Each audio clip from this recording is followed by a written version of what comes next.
The registrar at the front desk looked at Nell, and then looked at me with the particular expression that species with 4 eyes seem to reserve for humans who have done something technically permissible but deeply unusual. "The animal," she said, "will remain outside the chamber." "The animal," I said, "is a certified emotional support companion under Compact Accord 77, subsection 12. I have the paperwork. I had a lot of paperwork. 31 years working cargo manifests for Belthani Freight will do that to a person. You learn which forms matter, and you learn to bring them pre-stamped, pre-dated, and organized by tab color." Nell sat beside my left leg and watched the registrar with her usual expression, which is just no expression at all. Just 2 dark eyes taking in information and filing it somewhere I will never have access to. Registrar processed my paperwork for 4 minutes. Nell did not move. "She may enter," the registrar said, in the tone of someone who had lost an argument they hadn't technically been having. "Arbitrator Senne's session begins in 20 minutes. You are case 14. I thanked her. Nell and I found a bench in the antechamber and waited. I should tell you about Arbitrator Senne. In 40 years on the Compact's trade bench, Senne had never had a case decided against her position. Not one. The filing clerks talked about it in the way people talk about weather formations or geological features. Not with admiration, exactly, but with the recognition that some things simply are what they are. And there is no productive relationship to have with them, except to note their existence and plan accordingly. She was tall for her species, the Vorith, which meant she stood roughly at my chin height, though the gravity of her presence made her feel considerably taller. She spoke in a register just below comfortable hearing.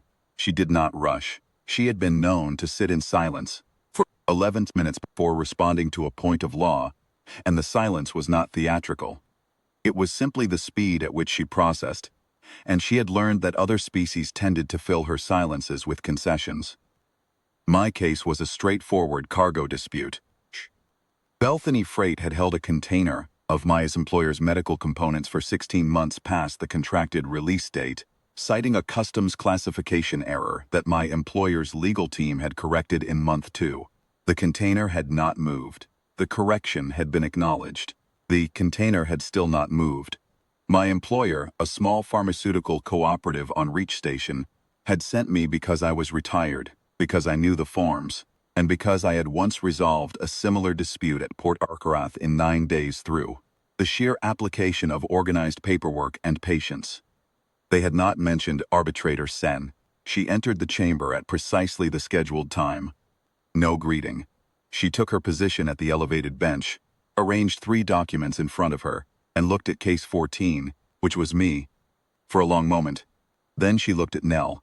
Nell was lying under the table, chin on the floor, paws extended, watching Senne with the calm, comprehensive attention that Border Collies give to things they have decided are worth watching. She was not tense. She was not alert in any aggressive sense. She was simply watching, the way a river watches a bank, without urgency, without conclusion, total and patient focus. Senne looked at Nell for a moment. Then she looked at her documents. "Case 14, she said. "Cargo dispute. Manifest reference," and she read the number. "Your position." I stated my position. I had practiced it until it was 11 sentences, no more. I placed the relevant documents on the table as I spoke. When I finished, I folded my hands and waited. Senne was quiet for a while. This was the move, I understood. The silence was load-bearing. Somewhere in the calculations of 40 years of practice, the silence said, "You will feel the need to add something, to qualify, to apologize for the inconvenience of your own case." Most people did. The silence had weight, and the weight wanted to be filled. I have worked cargo manifests for 31 years. Am comfortable with silence. We sat in it together, Senne and I, for about 90 seconds. Then she shifted, just slightly, a small adjustment of posture. And I realized she had become aware that Nell was still watching her.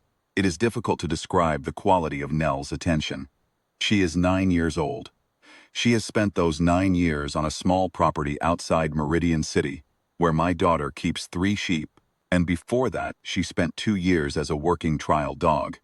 And before that, she spent the first year of her life learning to read the body language, things that move. She does not stare. Staring is aggressive, and Nell has no interest in aggression. She simply watches, the quality of attention that a very good reader brings to a page. Unhurried, complete, catching everything. Senne looked at her documents. Nell watched Senne. Senne began her response to my position. It was precise, well-structured, and subtly designed to introduce a question about the classification correction's procedural validity. A small crack, the kind you widen over several sessions, until the other party's case crumbles from the inside. I had been warned about this approach by my employer's legal contact, who had described it as Senne's primary instrument. Responded to the procedural validity question. I had documentation. I placed it on the table. More silence. Nell had not moved. Eyes had not moved. She was watching Senne with the same unhurried, total attention she gives to the sheep when they are thinking about doing something inadvisable. Not threatening, not hungry. Just watching in the way that communicates, without any drama, that she has all the time there is, and she will still be watching when whatever is going to happen has finished happening. Senne looked at her documents again. Then she looked at Nell again. Nell blinked slowly and looked back. I want to be precise about what happened next because I have thought about it a great deal since. Senne did not concede dramatically. There was no moment of visible defeat. What happened was quieter than that, a slight settling, the way a very old, very confident structure makes a small sound when something shifts in its foundation. She looked at the documents for another long moment, and then she looked at me, and then she said, in the same level register she used for everything, classification correction in month 2 was procedurally complete. The subsequent hold lacks basis in current regulation. She made a note. Container will be released within 3 working days. Costs to the detaining party. That was it. 11 words of decision after 40 years of never losing. I thanked her. I gathered my documents. I clipped Nell's lead, though she had not moved from her position, and would not have moved without the cue. We walked to the door. The registrar was at her desk in the anteroom. She watched us come through and she was quiet for a moment, in a different way than Senne's silences. Less load-bearing, more like a person who has just seen something they will be thinking about for some time. How long, she asked, not quite to me. 9 years, I said. She's 9. The registrar looked at Nell. Nell looked at the registrar with the same patient, total, unhurried attention she had given to Senne, to the arbitration bench, to the 3 sheep in my daughter's field. Everything she had ever decided was worth watching.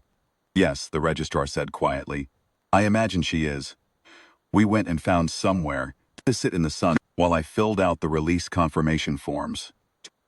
Nell put her chin on my knee and watched the foot traffic, and I thought about 40 years and the weight of silence and what it means to be the most patient thing in the room.